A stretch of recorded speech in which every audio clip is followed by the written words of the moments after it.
Hi, this is Patty Hoffer, and I'm going to be talking about a plan change event. So, what is a plan change? A plan change is a process of preparing an entire organization or a significant part of it to achieve a new goal or move into a new direction. Epic technology. So, I'm going to start off what is the definition of Epic. Epic Systems is one of the largest providers of health information technology used primarily by large U.S. hospitals and health systems to access, organize, and store and share electronic medical records. Approximately 1 year ago, Robert Wood Johnson University Hospital went through a plan change. It converted its old healthcare information system to the Epic system. This change was made to standardize our information systems throughout the entire Barnabas healthcare system. So the framework that I chose for this proposed change was the Kurt Lewin framework. Lewin developed the change model as a way to illustrate how people react when facing changes in their lives. It is a comprehensive change model aiming to understand why change occurs and what must be done to deliver change in the most seamless way possible. So, what is Lewin's change management model? Lewin's change management model is a great way to manage the shift when it comes to large scale change projects. It focuses on people as the most valuable asset moving forward, which helps ensure that those involved in making changes feel like they aren't just there for show, but are part of what makes the company successful. The three stages of the process include unfreezing, moving, and refreezing. The unfreezing is the person that has an existing state, moving or changing towards new ways of being, and then refreezing into a new state altogether.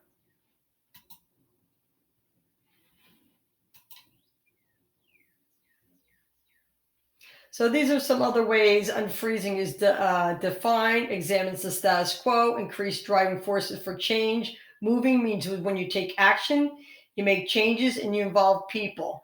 Refreezing is making changes permanent, establish new ways of doing things, and reward the desired outcome. So phase one of the unfreezing is the first step of change is to prepare an organization to accept that changes are needed, whether they are financial, managerial, organizational, or organizational. This is a necessary step and can be achieved by firstly recognizing the need for change and then creating awareness of it to your employees. The key here is to create a compelling narrative that explains why the current way of doing things cannot be continued and moving into a standardized healthcare system among the Barnabas system is the reason why the change was needed. So phase two is the moving or change. Once the organization is ready to move, the organization begins acting on their ideas. First, you need to eliminate any resistance that currently exists by focusing on short-term wins and a clear communication strategy. So we are notified that we will be making the change probably about 6 months or so prior to the change. Because guess what? When people are uncertain about the change, they will often make the choices based on their fears rather than anticipating the gains or the rewards and the necessity for making this change. So, to gain support and momentum, you must be able to show that your idea holds practical value to our organization. To further engender the buy in, use a selling strategy or key influencers rather than trying to convince everyone at once. If you are successful in engaging the right people, they will help you promote your ideas and bring others on board. Phase three is the refreezing. The final stage of Lewin's change model is refreezing, when the organization moves from making changes to business as usual or the new status quo.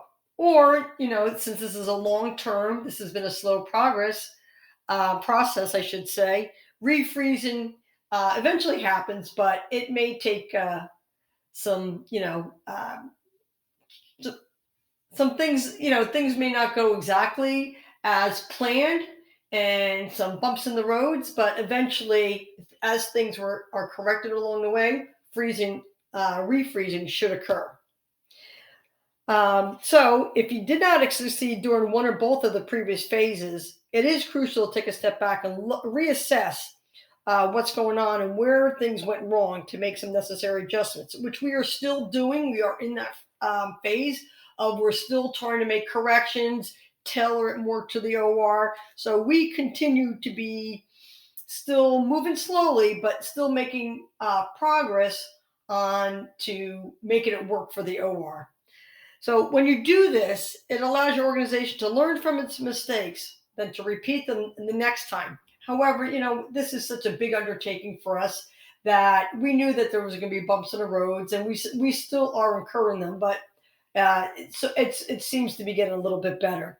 If all three phases are completed successfully, though, it can be said that the change management process has been successful. So, some evidence-based strategies for overcoming some of the obstacles, or one of the, I'll just mention a few of them here, is you want to define your goals. You want everybody to be on board, to know where the company's going, what is the ultimate goal here, and we are already aware that the ultimate goal is to standardize the healthcare system amongst the Barnabas system.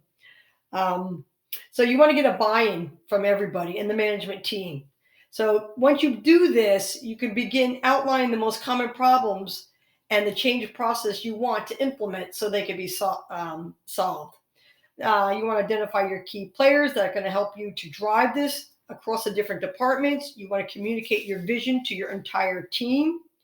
It's important to get the buy-in from everybody.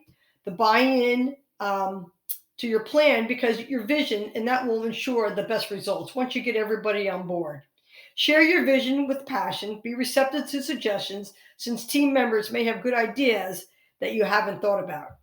So also any of the resistors or roadblocks have to be identified, because once you've gotten everybody on board, you need to make sure there aren't any roadblocks that are going to stop us from progressing through this process.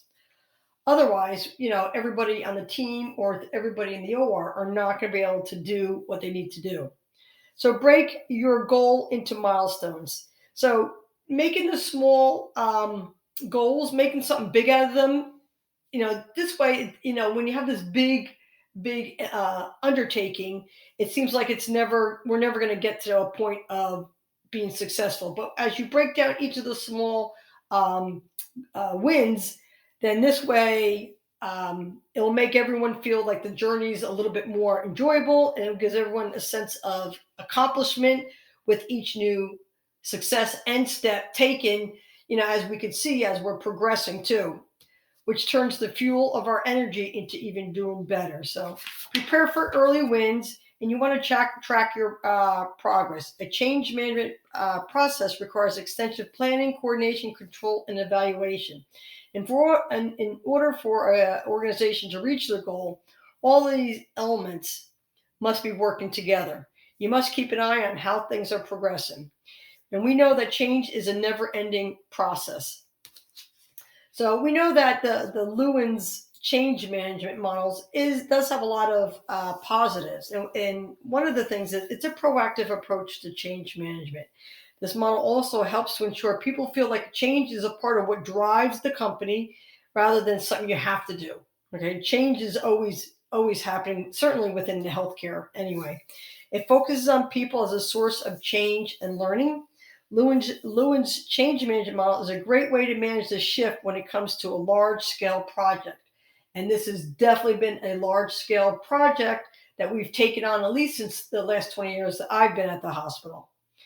So what it does is it focuses on people at the most valuable asset moving forward, which helps ensure that those involved in making the changes feel that they aren't just there for the show, but actually a part of what's going to make this company successful. And everybody in the OR has definitely contributed their share and has given feedback to how we can improve and change things. And this is ongoing and certainly is continuous still to this day, a year later.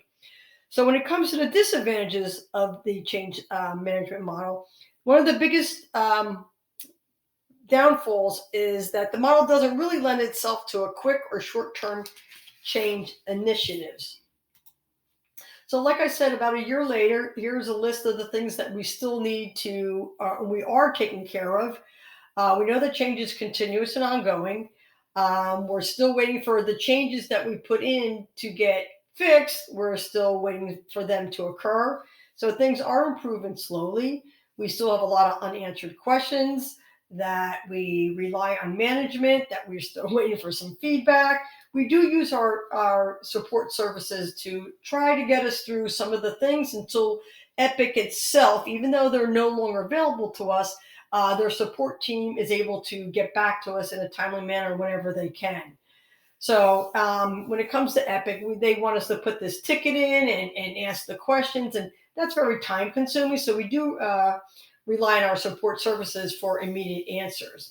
So the other disadvantage to Epic is, lengthy documentation for short cases. If we have cases 5-10 minutes, it's a lot of documentation. It does not lend itself very user friendly to that. But long cases, it's fine. So, and also we've been having continuous printer problems where specimens, that is definitely a patient safety issue. That's an ongoing, continuous problem that we incur and we deal with on a daily basis. So, ongoing process for correction, and that's some of the things we just, it's like I said, this is not a quick fix transition. This is almost a year later, and we're still trying to tweak and get used to this whole Epic thing and make it a little bit more tailored to the OR. But it's a slow process, but we're getting there. But we can say that the goal of Robert Wood Johnson, the Barnabas healthcare system, was their goal. They have achieved it. Like I said, we still have things that we need to work out, but this change was made to standardize our information system throughout the entire Barnabas healthcare system. So they did meet their goal. They got it up and running. We are just now tweaking it, and have some of the growing pains of this new system. But as an overall organization, they did meet their goal that they wanted to. But we would see as time goes on, things will get better. And once things are really ironed out, it has been working well. So, but I want to thank you very much for listening. And if there's any questions or any feedback I can get from you guys, I would greatly appreciate it. Thank you.